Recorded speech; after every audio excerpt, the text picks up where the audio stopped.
As the western megadrought worsens, the nation's largest reservoir hit a new worrisome milestone this week. Lake Mead now sits just 29% full, dropping below 30% for the first time since the reservoir was initially filled more than 80 years ago, according to the most recent weekly report released this week by the U.S. Bureau of Reclamation.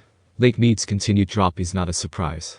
Beyond the rising temperatures and dwindling water supply in the Colorado River, the Bureau of Reclamation recently implemented a plan to hold back 480,000 acre-feet of water in Lake Powell that would normally be released downstream and to Lake Mead, a measure taken to ensure that Glen Canyon Dam can continue to generate electricity, amid what the Department of Interior has said are the driest conditions in the American West in more than 1,200 years. The lake's levels have fallen steadily for years, and estimates from the Bureau of Reclamation show no sign of that trend stopping anytime soon. Lake Mead sits at an elevation of 1,046.3 feet. That's more than 40 feet lower than the 1,087.1 feet elevation the lake was at just 2 years ago in June 2020. The latest 2-year projection from the federal agency shows that the lake could drop as low as 1,020 feet within the next 2 years.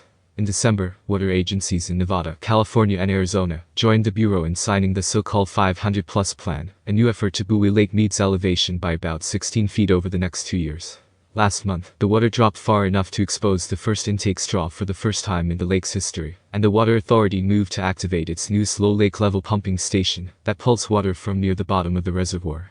But southern Nevada's water supply shouldn't be affected anytime soon, even as the lake continues to shrink, as that low-level pumping station is able to send water to the valley, even if the reservoir shrinks another 150 feet to its dead pool, the point at which Hoover Dam would be unable to release water downstream.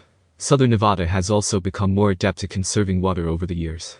Since 1999, the authority has been paying residents who convert their lawns to desert landscaping, and more recently it made a successful push for a new law that requires the removal of nearly 1/3 of all grass in southern Nevada by making it illegal to use Colorado River water to irrigate non-functional turf starting in 2027.